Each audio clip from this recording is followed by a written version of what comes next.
Today, I have the pleasure to have with me Nikhil Malhotra, who is the Chief Innovation Officer at Tech Mahindra, part of Mahindra Group. Hi, Nikhil. Hey, Alberto. Pleasure to be here. So, Nikhil, it's a great pleasure to have you here with us today. And first of all, congratulations are in order because, as you know, and as we know, Tech Mahindra has been awarded among the Open Innovation Challengers as part of our annual Corporate Startup Stars Awards. And specifically, and that's something we'll discuss it later, you got awarded for your intense activity on Startup M&A.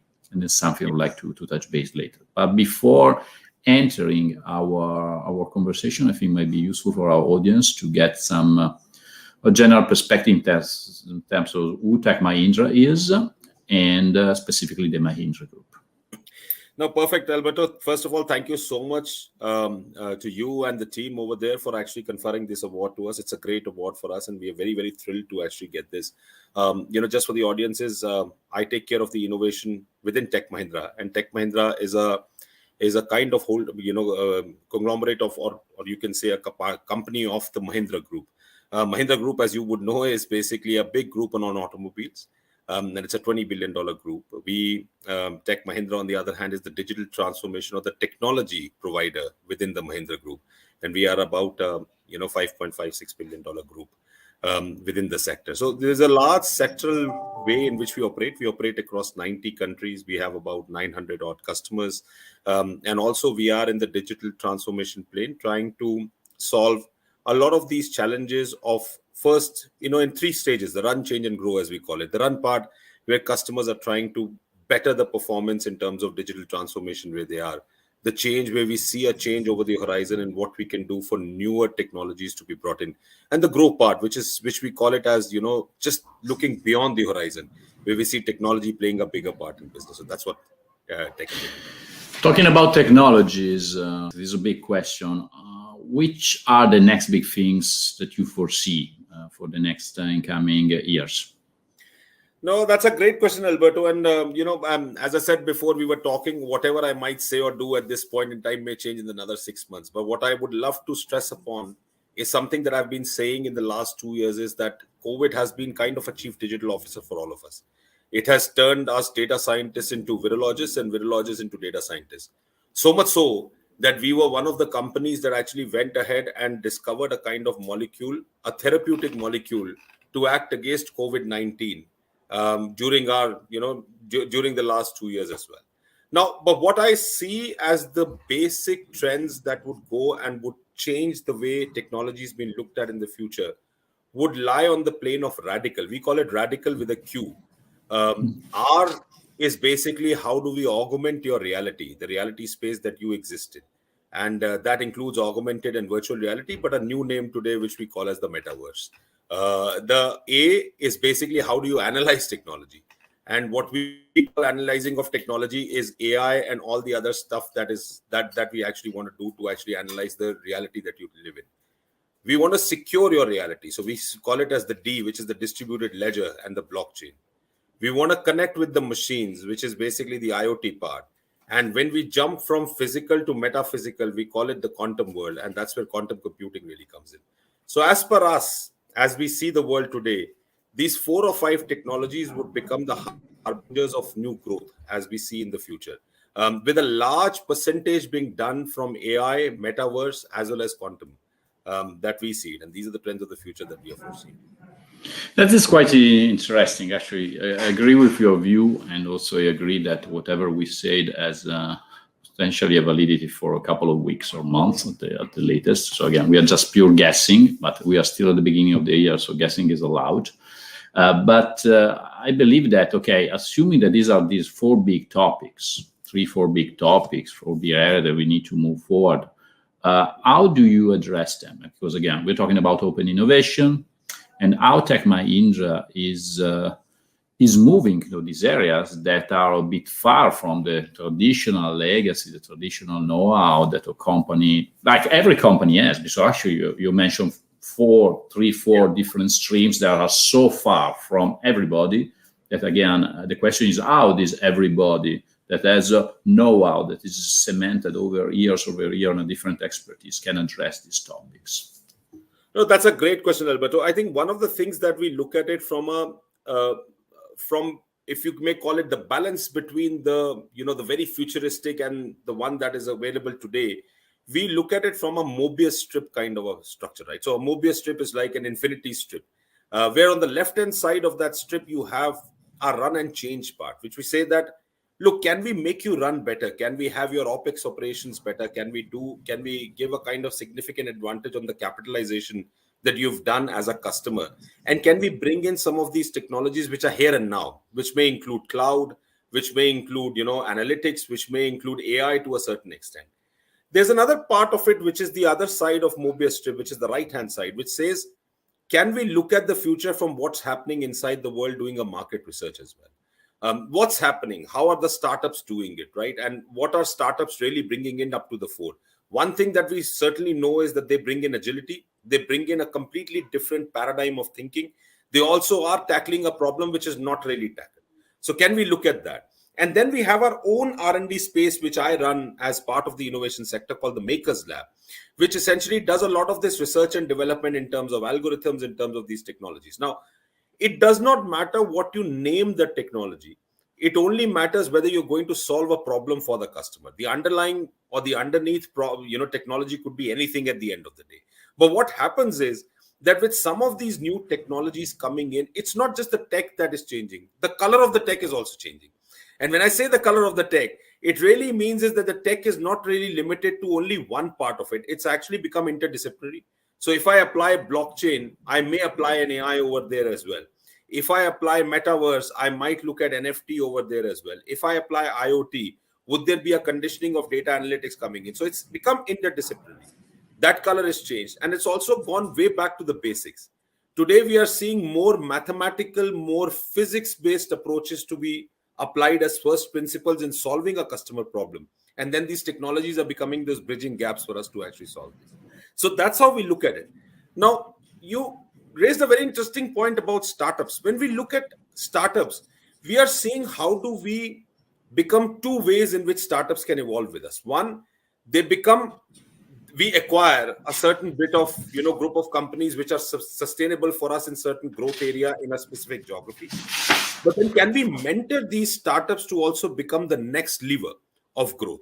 So we have actually called this as a program called Wave 4 within Tech Mahindra, where we're looking at these startups which are also formed within the organization, some startups which are formed outside the organization, some of these startups which actually started off with some ideas, with some entrepreneurs, as we call it, as young people within the organization.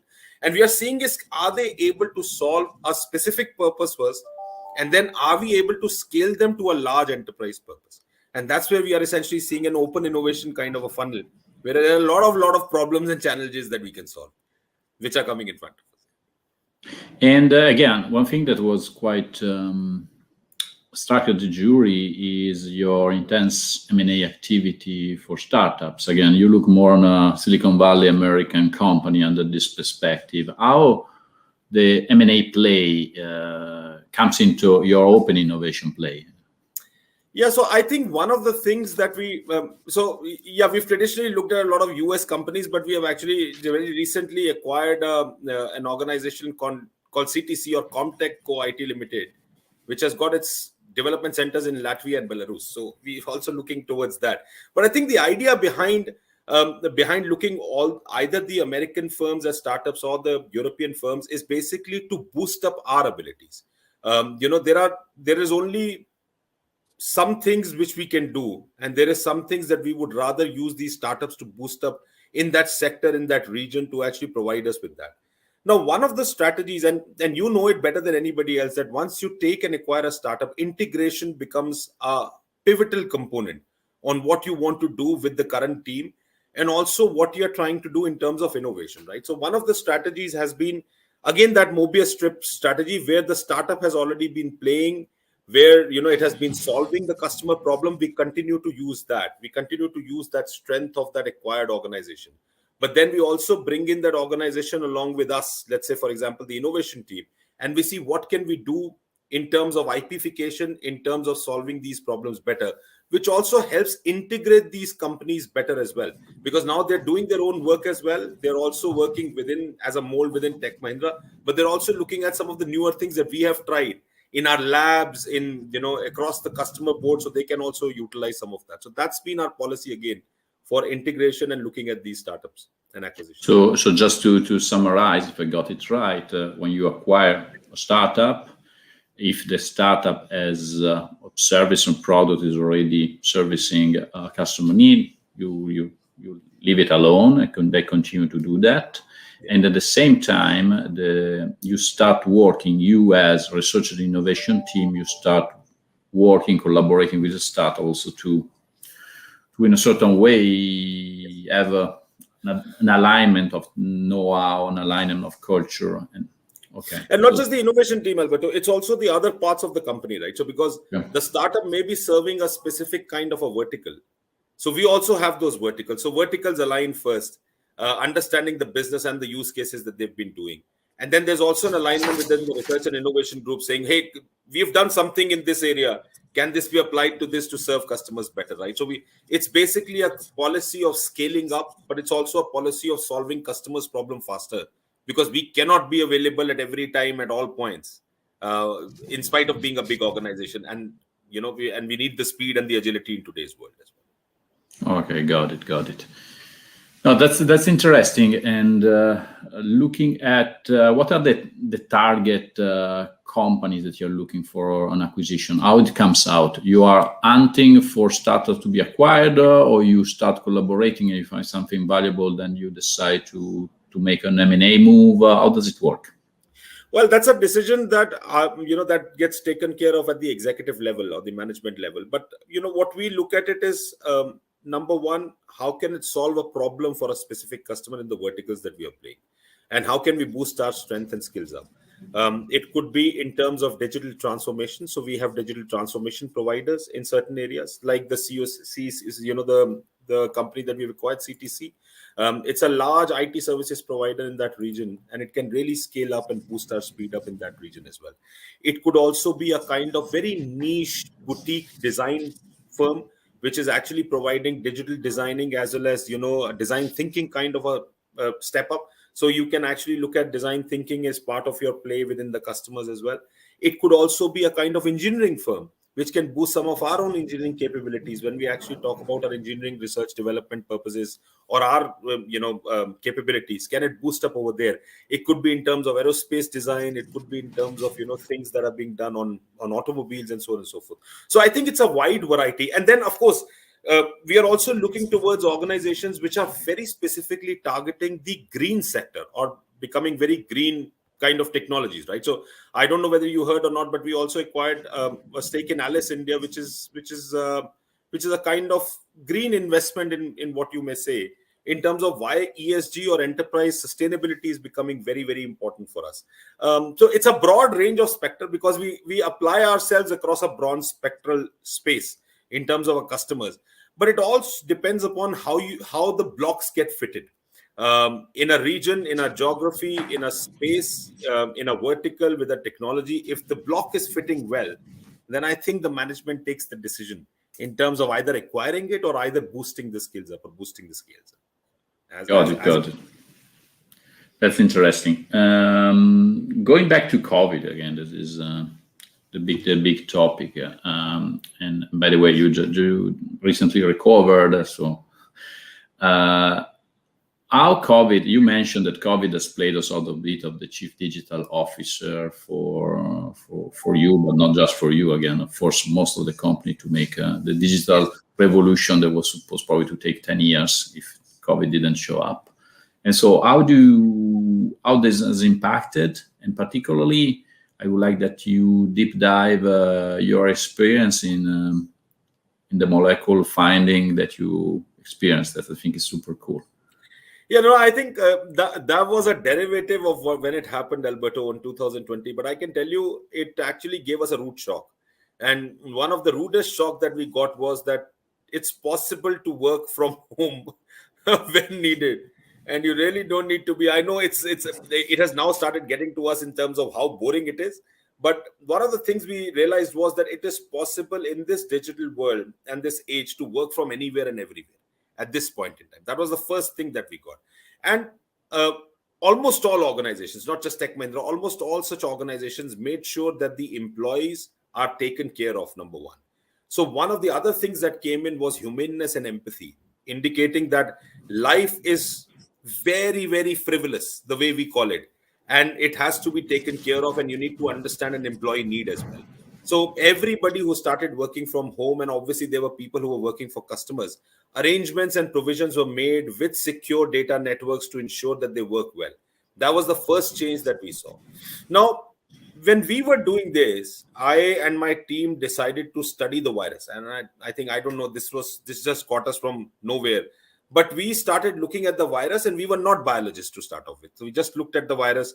We thought that it appears to be a kind of data problem. So we actually took a kind of 1 month training course from a very well-known virologist in India. And we said, why don't you teach us what this virus really is? We don't understand what it really means. But that course, after a month or so, got us thinking that it is actually a data problem. It might be just a natural language processing problem for us. So we started looking at the virus. We started looking at what can we find as molecules to attract them or whatever.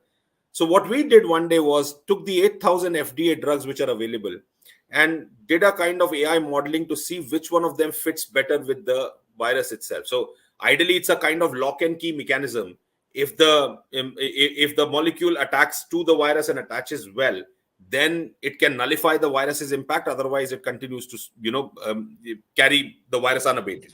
So we found 17 of them did very well in terms of mean binding energy, and this we had learned. So we were we were highly charged, and this happened during around April 2020, and we said, hey, look, this is a eureka moment. We found something. Let's do something more. But we were limited because we are an IT services company.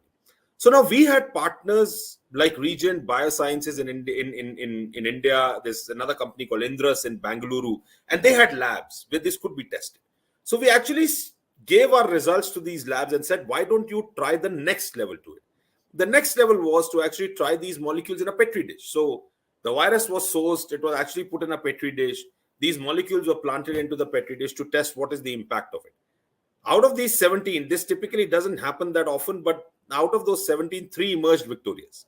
We were again pepped and we said, hey, we've reached somewhere. We've actually gotten 3 now. So, we were just discussing one day, and this was August, September 2020.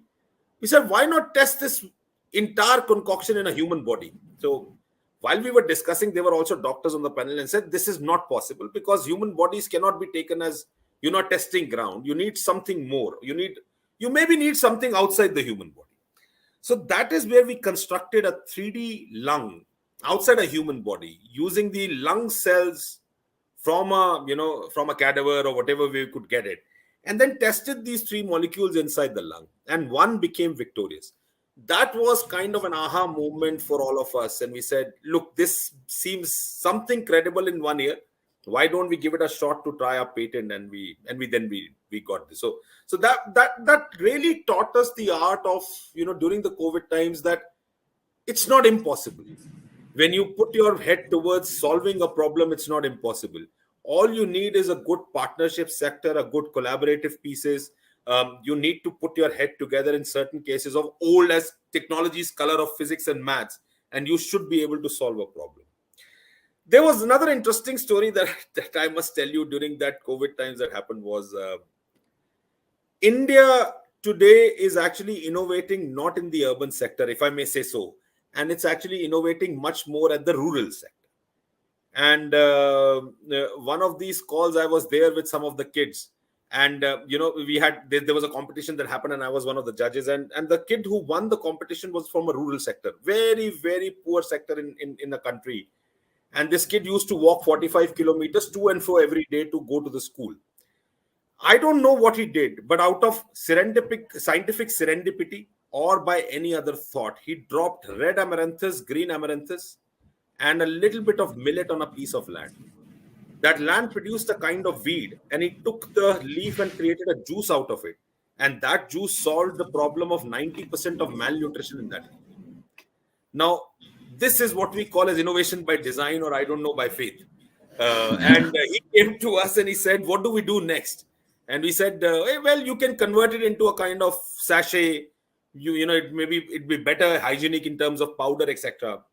So then this kid comes to me and he says, "If I had known English, I would have taken my innovation to a large part of the country. I only know Hindi, or I only know a different language." This got us to create one of the first editors of natural language so that kids can actually code in their own language. This is called Bhamal. This is called Bharat Markup Language. But the idea really came out of a kid, and the idea really came out of this ecosystem because it was constrained. Innovation was just happening in that constrained ecosystem. So it really taught me that if you have to put yourself to innovation, it cannot be when everything is given to you. Only when you're constrained, when there's a necessity, there will be an invention. And that really gave us another thinking thought around COVID. Now that's another great story that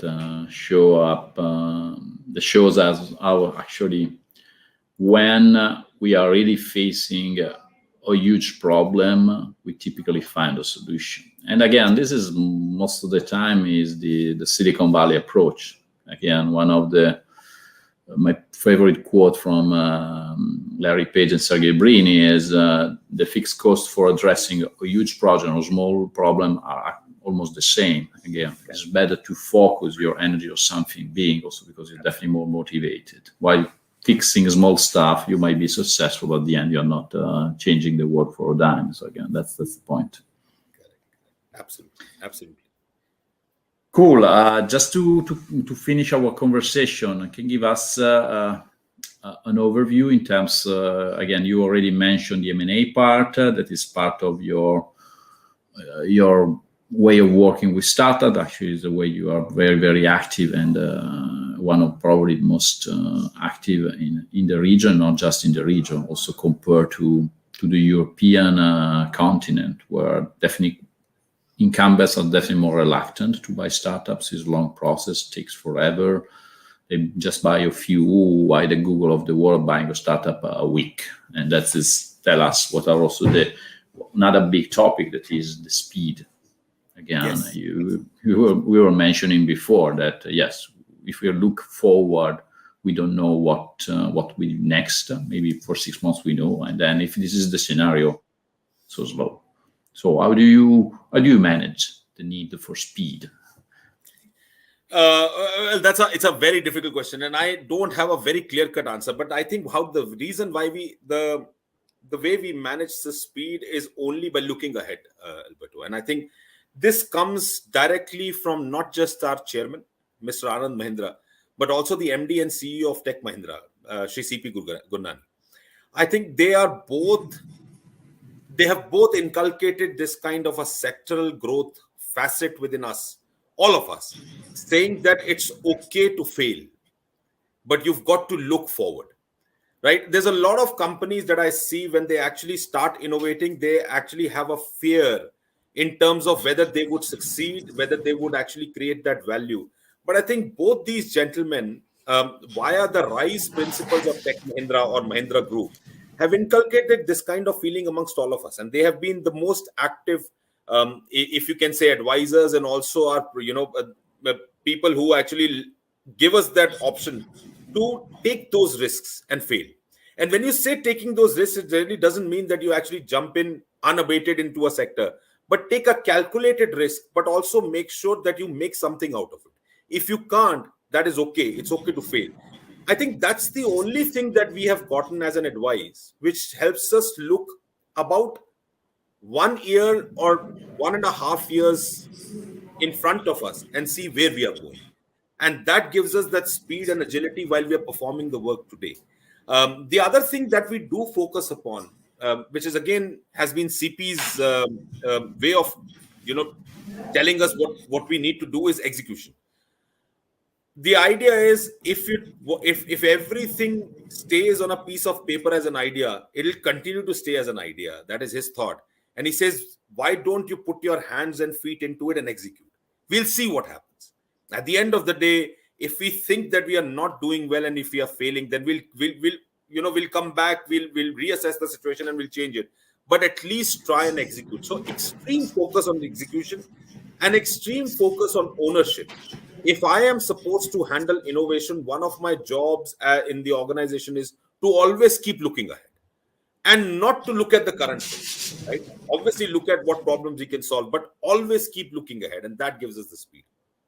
I know it's a difficult question, and I don't have a real answer for it, but I think this is what probably gives us that speed. Nobody has an answer, because if somebody had a final answer, probably we have definitely an unfair advantage. But I think the beauty, and this is probably one of the common ground for all the conversation we're having with the innovation leaders from a company like you, is that there is no silver bullet that you shoot and get what you want. There are different approaches, different attempts that sometimes produce results, sometimes they do not. But the ability of learning from the mistakes, particularly learning from what it didn't, or despite the expectation was different. Also the ability of learning on something that came out good and wasn't totally unexpected, as you provided a couple of good examples, is what makes the difference, and how companies are approaching a continuously evolving and very, very complicated topic that is innovating today. So Nikhil, thanks a lot for this conversation. It's a pleasure, Alberto. It's a pleasure. Up with the good work, and then we'll definitely touch base in the incoming months to understand your progress and to hear a couple of other good stories from India. Thank you. Thank you so much. Bye. Take care.